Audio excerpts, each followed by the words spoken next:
It happens. All right, this is BS with Joe, and welcome. So Joe, what do we have going on today? It's gerrymandering. Yeah, why the latest Democratic special election victories should make the Republicans nervous. Okay, I could see why that article exists, but let's go ahead and talk about it. So let's look at the case study of Pennsylvania a few years ago. Okay, They had 101 seats, right. and they were damn near equally divided. Yeah. And then basically the Democrats started redrawing their districts, and all of a sudden they gained 5 more seats Okay. right before the election. Yeah. Gerrymandering. Gerrymandering. Yep. So if you don't know, gerrymandering is basically you take your district and you look at where the registered voters are, whether they're red or blue or yellow or whatever they are, and you try to redraw it so that you have more of your color. Or you take some of the color of the neighboring one, like say there's a big pocket of red right over here. We're going to bring that into this Democrat district to pull their numbers away from them. Because if you have more voter numbers in your district, you get more seats in Congress. Okay. Really dumbing it down, but that's... No, you're right. You're basically hitting the nail on the head. So, yeah, I could see why we should be fearful of that, because you were telling me earlier off camera, which we try not to have anything off camera because we usually lose content for you guys. Yeah. And we talked about how like the left is getting a lot of money from the Hillary or the Clinton Foundation, Act Blue, Biden himself. Who there's a rumor that he's actually dead right now, but that's we'll see. You will see. And I could see where they're getting a lot of this funding to try to get certain individuals to win in these small. Right, and this funding is going to small little district races. Right. And it's like hundreds of millions of dollars going into these little district races that they don't really need that much money. No, but they have to win them. They have to win them so they get can more redraw, seats in Congress. Because then they can redraw the. They can redraw the districts and change the format of Congress, which right now is very Republican. They can just gerrymander it and say, okay, we get 5 more seats. Right, and this is true because if the Democrats have always been really good about all staying together, all voting down the line. You know, even the voter base votes down the line. They don't care who's behind the Democrat name, as long as they're a Democrat. Which I've always been completely against, but... Well, most Republicans have been against that. And most Republicans normally don't vote R unless they know who they are or what they're for. Right. And that's why a lot of Republicans do lose seats. Yeah.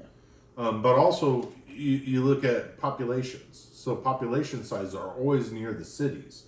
So the Democrats push a lot of their funding towards the cities or the districts that have high population rates. Right. So they can get more seats in Congress because it's all based off population size. And they buy area size. They buy the population there too. They buy the population. That's why there's so many social programs in cities. Right. Not because the people need it.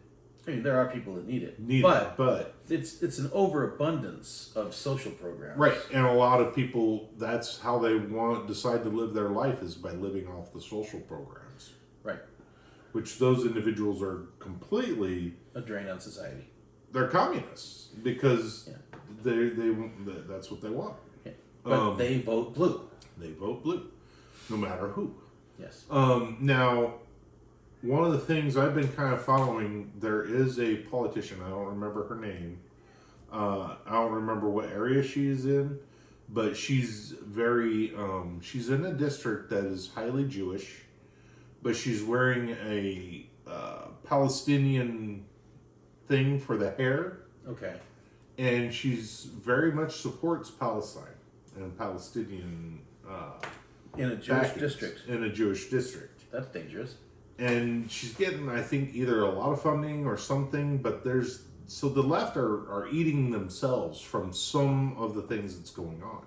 Now, that may be part of the reason why these individuals are getting all these funds, not necessarily for the jury pools, but because they can't have these extremists take the party from them. I'm curious to know. I have no idea the answer to this, but is there a correlation between religion and what side you vote on? Oh, absolutely. So what political party does the Jewish people tend toward? Typically, it's always been Democrat. Okay. Now, with Trump and some of the things that Trump's been hammering on and things that have been going on with Trump and his administration and also their beliefs, is it's very highly Christian. Okay. Now, which Christian goes either way depending on where you're at. Right. If you're an inner city Christian, you're probably a Democrat. Right. You know? But the thing is if you're from Fulton County, Georgia, there's a good chance that you're not. Republican. Well, but the thing is, with as far as the religion aspect of it goes, most of the Jewish communities always vote down party line. Okay. They do as they're told. Yeah, they do kind of as they're told. Kind of like the Amish and other communities like that. Mm-hmm. Now, I'm a goy, so I don't understand. Yeah. And so what's happened with a lot of the Biden administration, they went after a lot of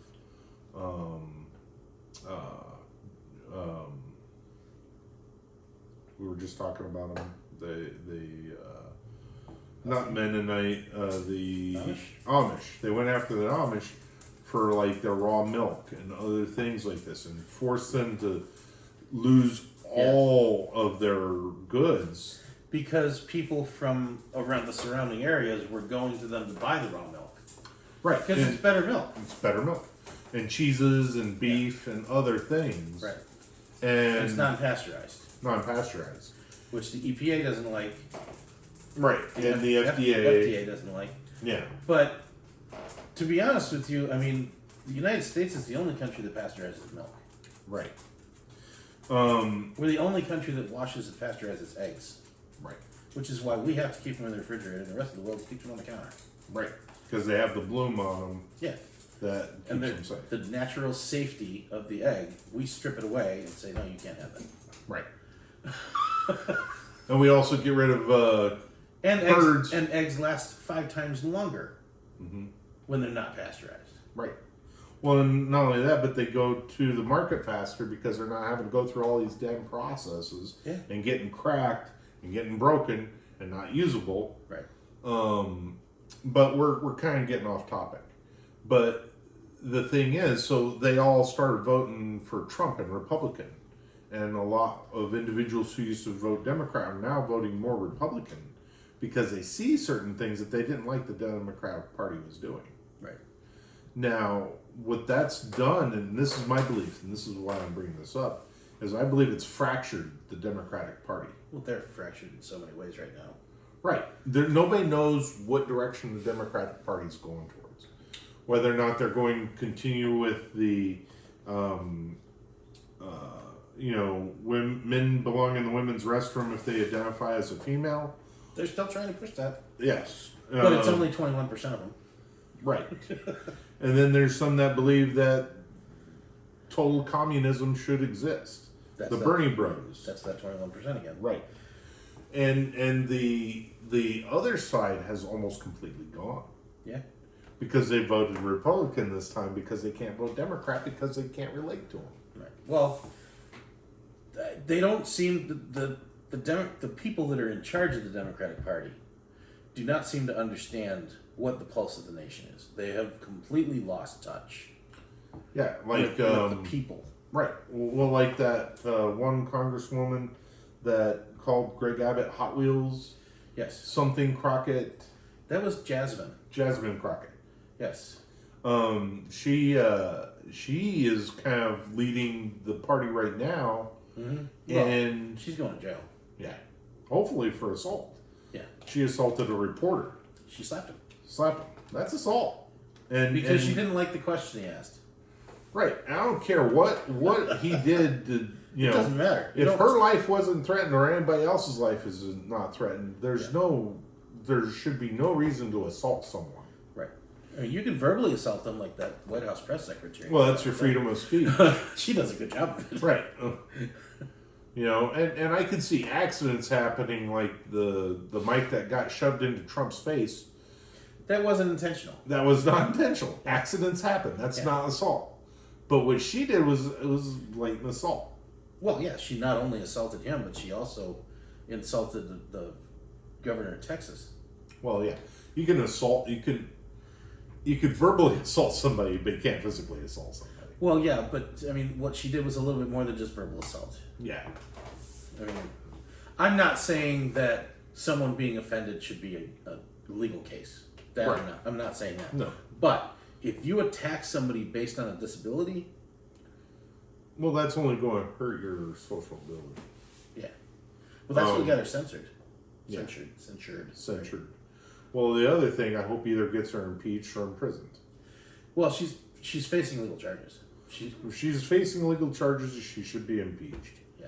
I mean, I'm sorry. Any governor or senator or anything like that believes that they could do something willy-nilly to the American people, they should be either imprisoned or impeached. There was, a few years ago now, there was a comedian that put out a list of, it was like X number of people in this group are convicted of DUI. This many are convicted of domestic abuse. This many are and then he's like, so what NFL team do you think that is? And the answer was, your U.S. Congress. Oh, yeah. Well, they have all these weird parties that the press has kind of leaked out. And there's a reason why the Epstein list hasn't come out yet. Or it may never come out. It was partially released. Yeah, it was partially released. And that's the thing, is like, that's why we need term limits for our congressmen and senators, because I think a lot of them have been bought by foreign governments. I was listening to Viva La Fry talk about... If you consider John Deere a foreign government, then yes. Yeah. Well, I was listening to Viva La Fry talk about the Canadian government. Uh-huh. So there was a gambling house, I believe, in one of the districts or cities in Canada that was Chinese owned. Okay.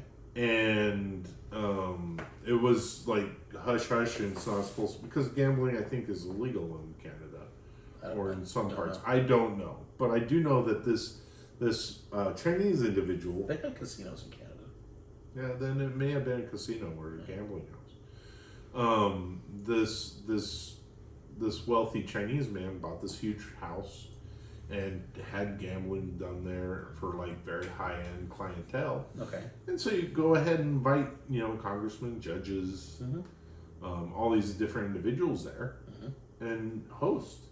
Well, yeah. And because now you can hold something over them. yeah, you could hold something over them, especially if they owe you money or you owe them money or whatever is going on. Well, just the fact that they were in this den of iniquity. Yes. And, who knows, you may have a prostitute come and sleep with them, and you have that on video evidence, and you could easily release that. Now, all of a sudden, that individual has a individual in their back pocket. And not only is it an individual, it's somebody from the Chinese Communist Party. Right. And now they have control over their politics. Right. Who's to say that isn't going on or has happened in the U.S.?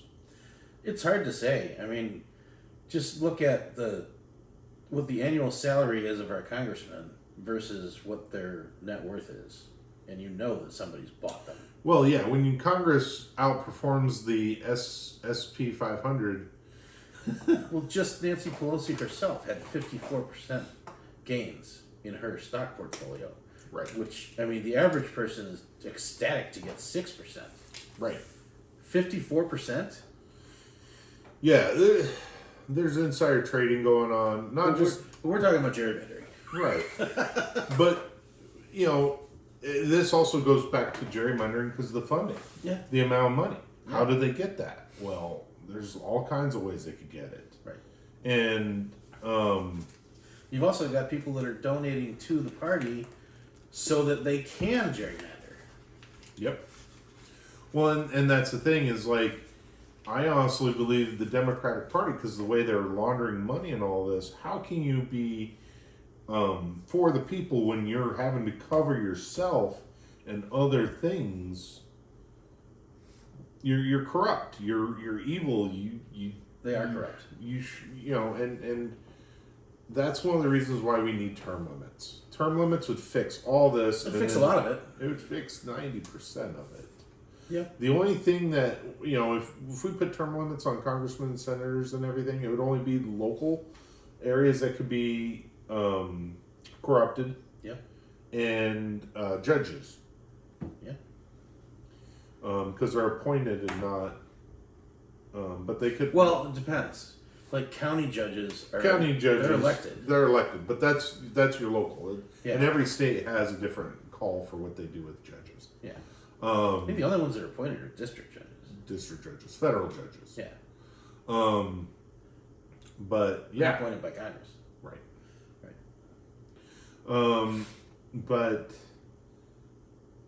Doge and X are exposing a lot, and Trump is allowing them to They're going to keep going. investigate and audit, and this needs to happen. They're not slowing down.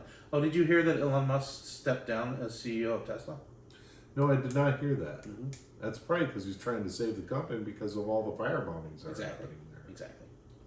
He's trying to distance himself a little bit from the company because he wants to do this with Trump.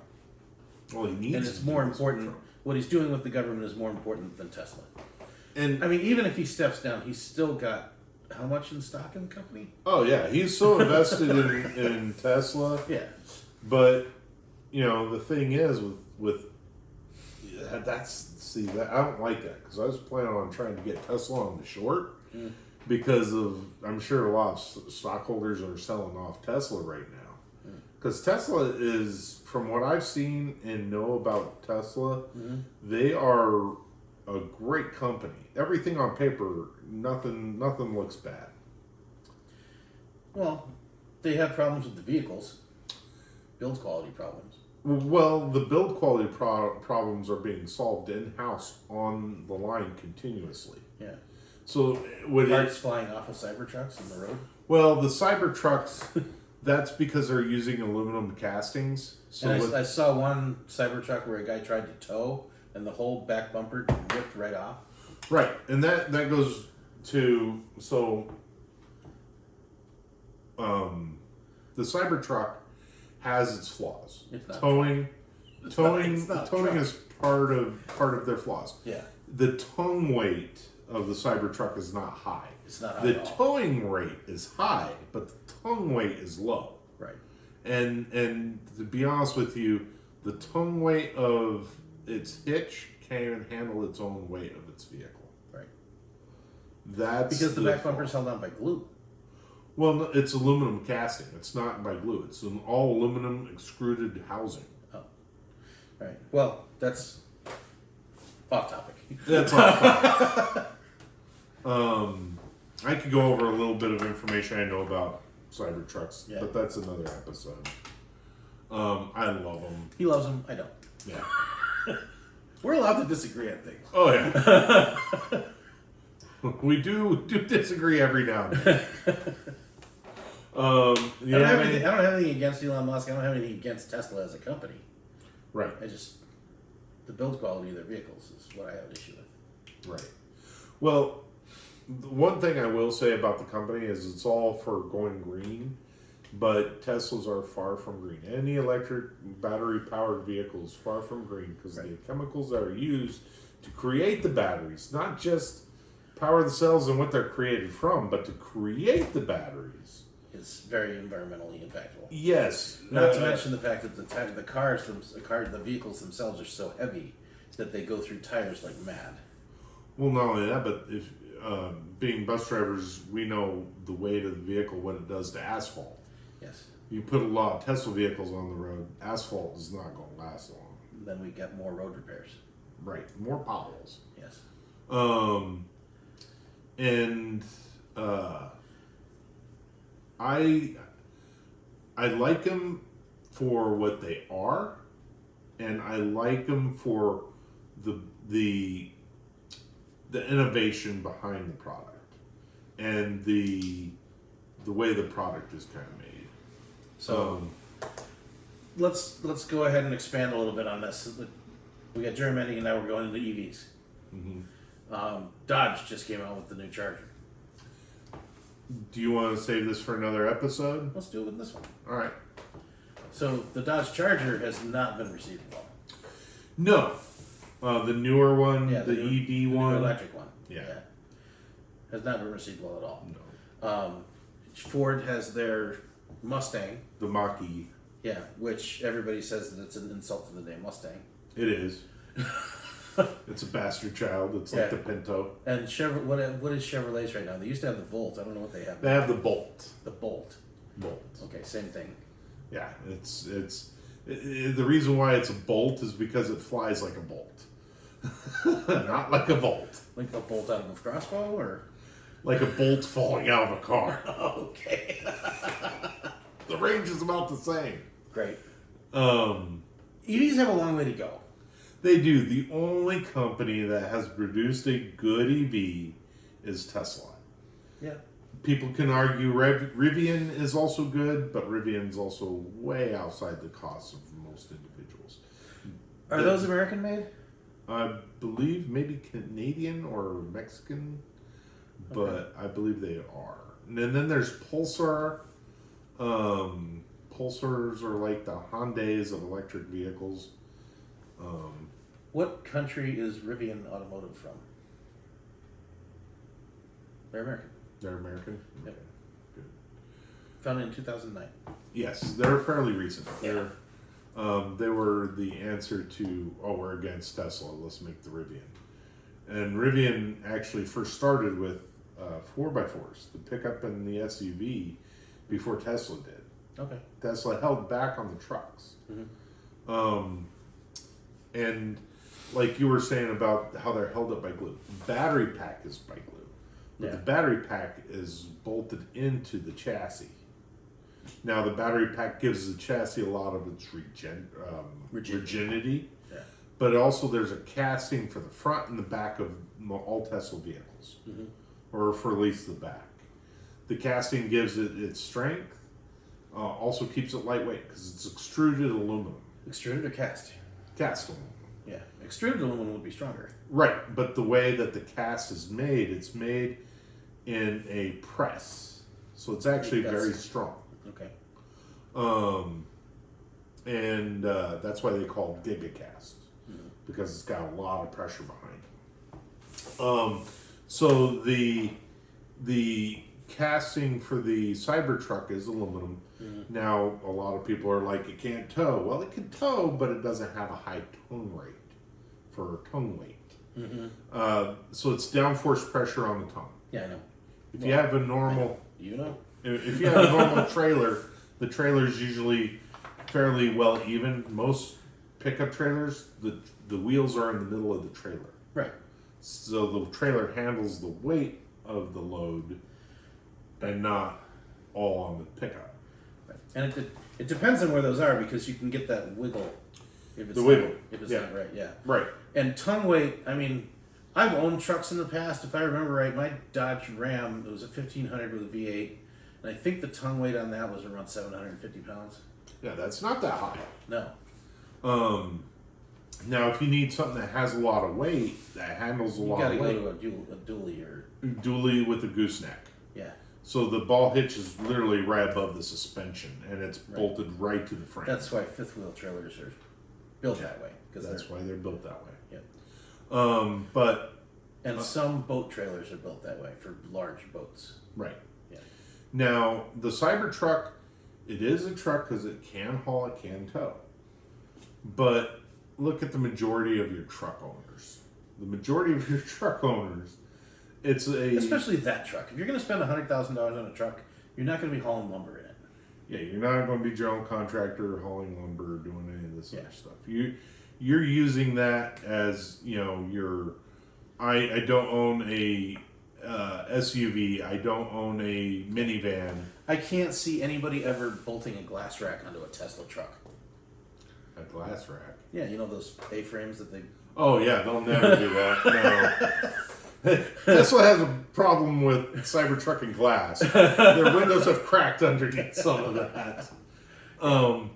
But the Cybertruck is actually it's more of a Toy? not necessarily a toy. It's almost its own category. Okay. So it's more of a utilitarian individual. Like, to be honest with you, it's more of a prepper's vehicle. Okay. The reason why I say this is because it's first off the batteries. Mm-hmm. So if you have a solar panel and a solar generator, you could charge your Tesla. Mm-hmm. You could go anywhere as long as you got solar panels and a little bit of some way of putting the solar panel juice into the Tesla. You got your means of production. Mm-hmm. So you no longer have to worry about fuel. You no longer have to worry about any of this other crap. Now, another thing that makes it kind of a prepper's dream is it's bulletproof for small arms fire. Like, not rifles, but like 9mm and lower. What part of it is bulletproof? The body. Really? The body is bulletproof. I'd say bullet resistant. Bullet resistant. And now, if you go to your higher, like your rifle calibers, 357 is going to go right through it. 357, it may, no, I don't know. It has to do with velocities. Okay. So certain velocities, if the round hits a certain velocity, it will go through it. Okay. But if it's a lower velocity, like 9mm, 45, 9mm has higher velocity than 45. Right. 45's got a lot more punch, but because of the velocity, it doesn't have the penetration. Right. That's right, because I remember when I was in the military, we were just doing the switch from the M1911 to the I don't remember what it was called. It was switching over to 9mm. Yeah, the Beretta M9. Yeah, and most of us were like, "Well, I don't want that."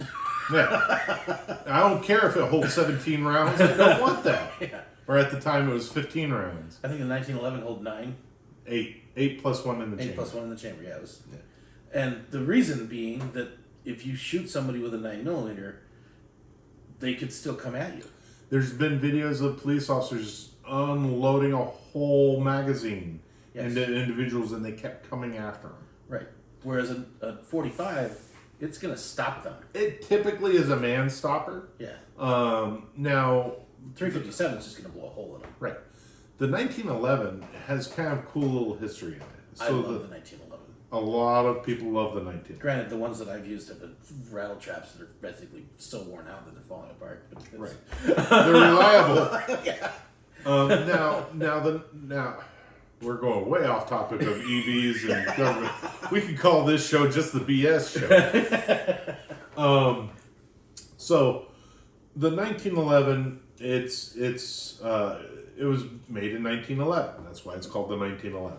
It was the basic sidearm for the U.S. military through both World Wars. Yes. Yeah. And, all the way through the Vietnam War. Right. And when people bought it for homes or self-defense or any of this other stuff outside of the military, it was so powerful that it was considered a main battle weapon. Yeah. For home defense and other people, things like this. That's why a lot of your law enforcement went to it. That's why a lot of individuals went to the 1911.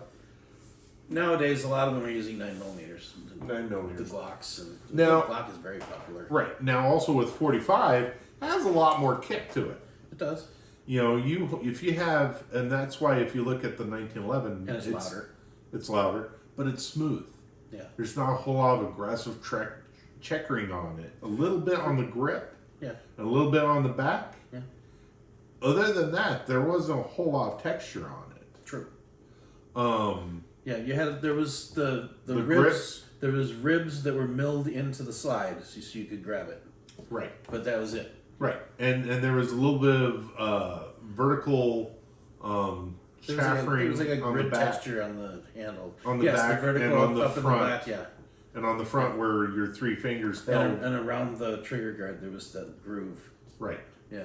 Now, the reasoning for that is you had to grab onto it somehow. Yep. Now, if you took a fully hot, texturized 1911 and you shoot it as fast as you can, as hard as you can without gloves, it's going to cheese grind your hands. Yeah. Because of the power of the 45. And if you don't hold it right, that slide will catch you. Right. Yeah. Now, that's also why it's smooth in all these other places. The 1911 is, I think, one of John Moses Browning's. Oh yeah, it was perfect. Yeah, John Moses Browning. He's like the. And there's a reason that the M1911 is still expensive to buy. Right. Well, it depends on what maker you get it from. That's true. Talking about John Moses Browning, some of the weapons he has made, he revolutionized small arms fire. Yeah.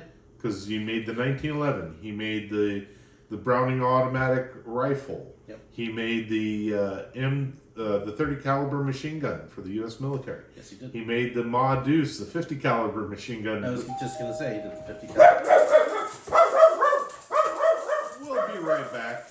I think we're gonna wrap it up there. Yeah, we'll wrap it up there. All right then.